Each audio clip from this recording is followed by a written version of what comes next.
Alright guys, I'm really excited to start this review, but before we do that, I wanted to give a big shout out and a thank you to everybody who watches our videos and subscribes to our channel. Alright, so let's get started. This is a 2018 Dodge Challenger Hellcat. And just a quick reminder, when the Challenger came out in 2015, everybody just went nuts. I mean, 707 horsepower from a car you can buy with a warranty straight from the dealer, passes emissions, it's got a warranty, everything, right? So, but one of the issues with the Challenger was traction. It came with 275 width tires, and I think Dodge realized that from all the customers giving their feedback, and they decided to add the wide body package, which this car has. The color is Go Mango, which is one of my favorites available on the Challenger. So let's come around and talk about this wide body package a little bit. So the wide body adds these amazing looking fenders, which are basically from the Demon. They add 3.4 inches in the front, I believe, or 3.5 inches in the front, and 1.6 inches in the rear. In addition to the wide body package, and to help with that traction, you've got these Devil wheels. So these are 20-inch wheels. They're 20 by 11 at all four corners. So what that means is that this car has a square setup, and square setup is to aid obviously with traction. And in addition to that, a square setup, as opposed to a staggered setup where the front and rear wheels are different in size, this gets you better handling, more front track, better grip in the front and in the rear. Behind the big wheels are obviously humongous Brembo brakes and big rotors as well. They measure 15.6 inches in diameter in the front, and I think they're 6 pistons, and in the back 4 pistons, 14.5 inches, I want to say. But another big thing about the wide body package is it adds bigger tires. Remember what I was saying, the 275 width tire in the rear wasn't handling the 707 horsepower very well. So what the wide body package does, it adds 305 width tires in the front, 335, 35, 20 at all four corners, so contributing to that square setup. So now let's come along to the side. You can tell that the Challenger is a very long car. I believe it measures 196 inches in length. It is the biggest when comparing it to the Camaro or the Mustang. So now coming around to the back, let's talk about the wide body package a little bit more. Of course, you've got these fat tires and the same wheels as you've got in the back, as you've got in the front. But again, the fender arch is here to combat or to go along with what you've got in the front. And in addition to that, what the wide body package does is it retunes the suspension, it makes it stiffer, the calibration is different, and the reason for that is because of these wide fenders, the tires, the meteor tires, and the wider wheels.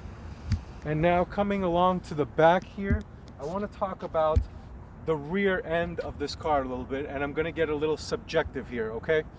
So my least favorite part about the styling of the Challenger is the rear end. I think the front, the rest of the car looks unbelievable. It's probably the coolest looking of the three, the Camaro and the Mustang. But the rear end seems a little too boxy for me. I wish it had a little bit more resemblance of the 70, 71 Challengers, where it flowed so much nicer. I just feel like the rear end of it, it just kind of, they just put it together and like, all right, here. So that's my complaint about the rear end of the Challenger. Now let's pop the trunk really quick so you can get an idea about how big the trunk is in this car, and excuse all the equipment in here. But let's come take a look. This has, I believe, 16 cubic feet of space.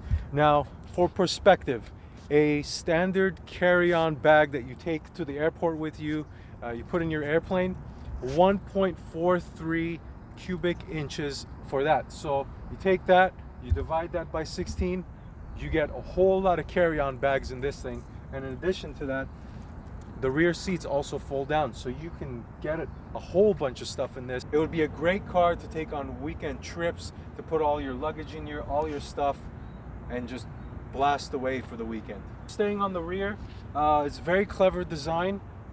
The camera is mounted into the spoiler. Typically what you see is they've got it like mounted somewhere here, or somewhere on the trunk, or they've got it mounted here on top of the license plate, and it kind of gives you a funny angle.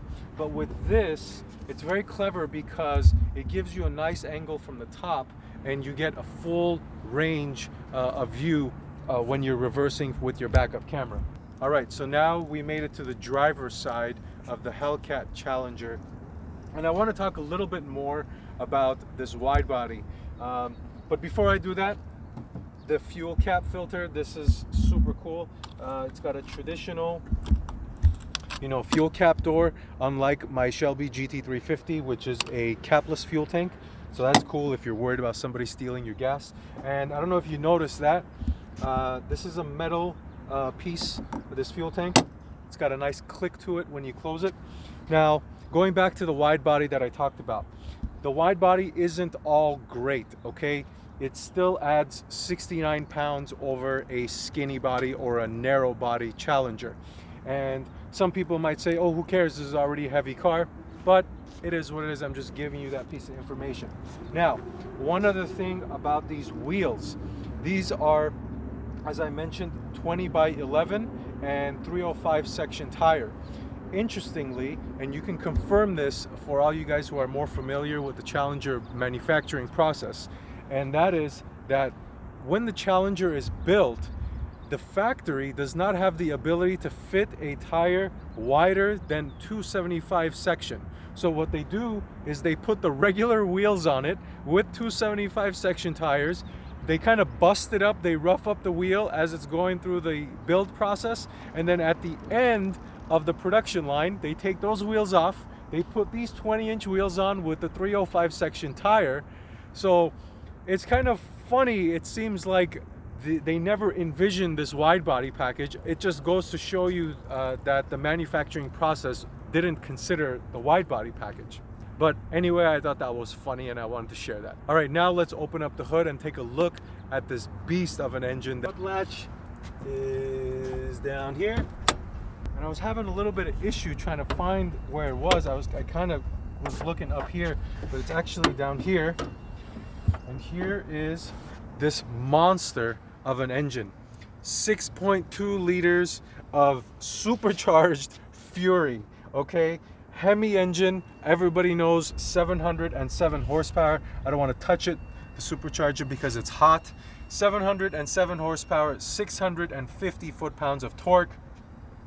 And the cool thing about this, they still maintain the orange hemispherical valve covers from back in the day. This is really cool. This is one of the things Dodge does very well. They continue some of their traditions from back in the day with this go mango paint, also the valve covers, as I mentioned, and there are some brief other pieces that call back to the Challenger days as well, from the old days.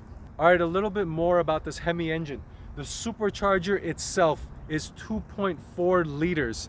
At full bore, it pumps in 12.6 PSI into the engine, 12.6 pounds of boost into the engine. So all of that air is fed through multiple channels. This is a styling cue. This is really nice. Right here, this is an opening going straight into your air intake up here. So it feeds through here, goes into your air intake here, goes right through this piping here into your throttle body, into that supercharger where it's going to need all of that air to pump out that almost 12 pounds of boost. And from there, it dissipates into the exhaust and out. Another thing about this engine is that I believe the crank, the rods, and the pistons are all forged. And of course, that's not a surprise because this engine needs to be able to put up with the strain of 700 horsepower and 650 foot-pounds of torque. All right, so we've closed everything off here. I wanted to share something that I thought was really cool and I wasn't used to, and it pertains to the key. I'm sure many of you know, but these Hellcats come with two keys. A red key, which is what I've got here, and there's also a black key. The black key reduces the horsepower to 500 horsepower, and if you just have the black key, you cannot unlock all 707 horsepower. But when you have the red key, you have the ability to have the 707, but also toggle down to the 500 horsepower. Now, about this key, because this car has a automatic transmission, you have the ability to turn the car on from a stop. So let's see how this works. So double tap here.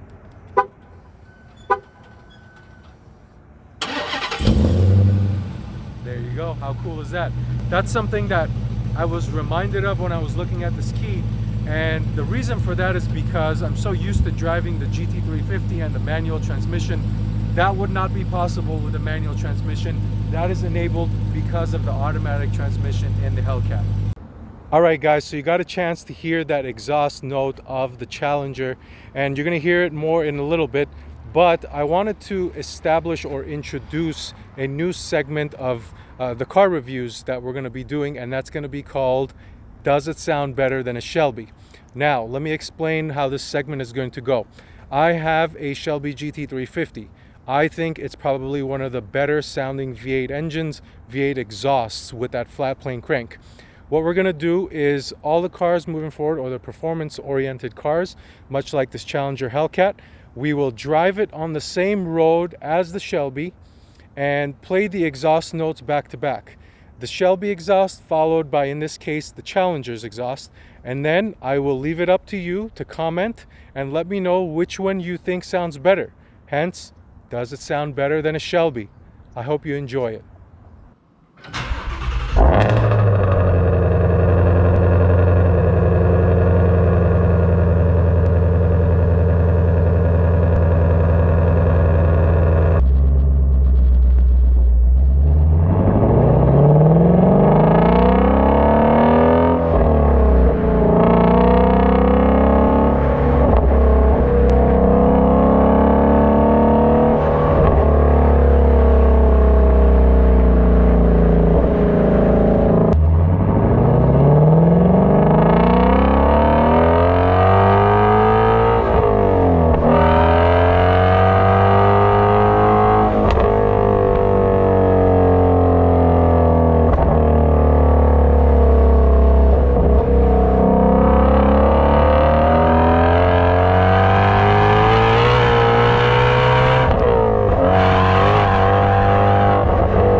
All right, guys, so now I wanted to give you a glimpse of the interior. We've been talking about the exterior more. So now let's go on the inside of the Hellcat. The way the door is operated, just keyless entry, key in your pocket, open the door that way. So moving to the inside here, these seats are very comfortable seats. The leather is soft. I'm not sure if this is the Laguna leather or the additional or the optional leather package, but it is very comfortable. The leather definitely feels nice. And let's take a seat. Close the door. All right, on the inside, the steering wheel is a nice size steering wheel. The thickness is nice. But one of the things that surprised me when I came in this car are the gauges and how small they are compared to, for example, my Shelby GT350. These are pretty small. I'm not saying they're bad, but they just caught me off guard by how small they are. And they're very clear to read. The font is very nice. It does have the little halfway indicators between the main big numbers here. So 3,000, 3,500, 4,000. So that's very clear. The speedometer is very nice. It goes all the way up to 200. As you know, or you may not know, the Challenger Hellcat is capable of 199 miles an hour. So that's a valid one. It's funny when you see cars go up to 200 miles an hour, but they're electronically limited to like 155 or something. The next piece is the infotainment system. I think it's true what many people say. The infotainment system is extremely easy to use. I jumped in here and immediately was able to pair my phone within a couple minutes, and it's just extremely easy to use. The responsiveness is good. You do still have some of the physical buttons, so your volume rocker is a physical button, your tune is a physical button. But nonetheless, these buttons here, or the intuitive buttons or the screen buttons, are very easy to use, responsive. The system itself is pretty quick, and I have no complaints about it, and just reaffirm that it's a great system, basically what everybody says about it. It's a very intuitive system to get used to. Now, some of the complaints I have. This car is probably what, a $75,000 car. This is a soft plastic material. It's not leather. This piece down here is a soft touch leather. It seems like it's leather. It's very nice feeling. It's basically the typical stuff that you get in, I guess, this category of car. All of the power, or all of the money you're spending, is going into the power. This plastic here, I mean, it is what it is. The center console is nice. It's okay. It's functional. I think that's the best way to put it. It allows you to do everything on a daily driver, and it works well. I can't complain. But some of the things in this price point, you're expecting a little bit more and a little bit better materials as far as your interior goes. So I ran into some audio and video issues while filming the interior part of the review for the Hellcat, and I didn't notice it until after the fact. So I'm going to narrate my thoughts over the video for this last part. I'll start with the driving modes. Setting off in the car, the Hellcat puts you in a standard mode with all the things turned down, the 500 horsepower, but of course you have the ability to customize your own settings and then set them as a default later on. One of the nice things about the adjustability in the Hellcat system, it allows you to custom tailor each setting. You can have 707 horsepower with the softest suspension and the softest steering, or you can have 500 horsepower with the stiffest suspension, the track steering. It's really great that it offers that, and I can tell you that my Shelby GT350 doesn't do that, so it's nice to have that option available in the Hellcat. Even though the audio is totally off and my camera is picking up a bunch of light, I wanted to show you guys my impression of what an acceleration in a Hellcat feels like. It's truly something I think everyone should experience, so here it is. Straight suspension, the paddle shifters are on. Let's go to custom. All right, so let's see how she goes.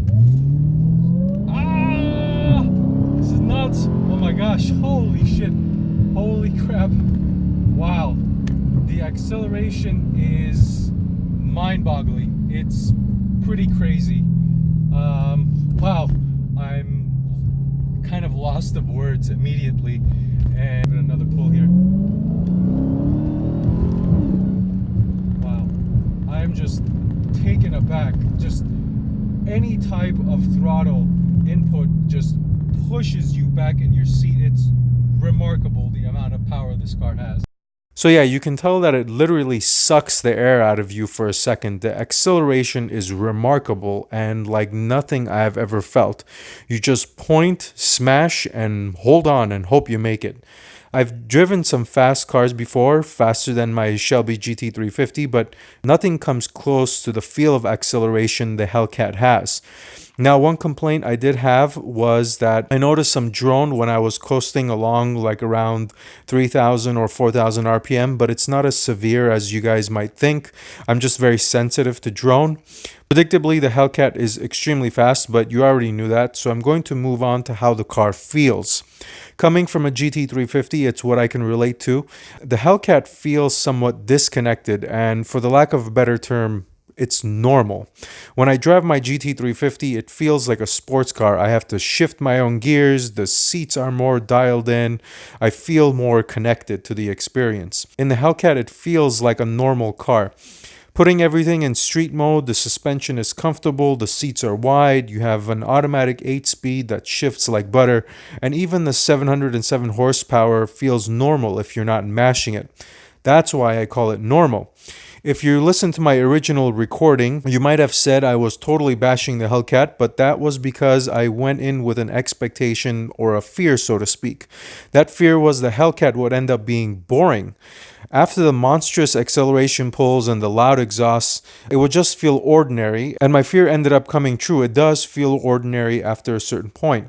The thing I didn't understand till afterwards was the part that makes the Hellcat Challenger so special. It plays the dual role unbelievably well. It's scary. On one end, you have a 707 horsepower car that will make you squeal, and then you flip some switches and you have a tame driving experience with heated and cooled seats, a sunroof, blind spot detectors, comfortable seats, and heck, even the steering wheel is heated.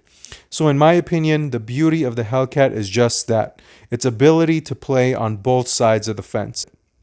Thanks for watching. Until next time, drive steady.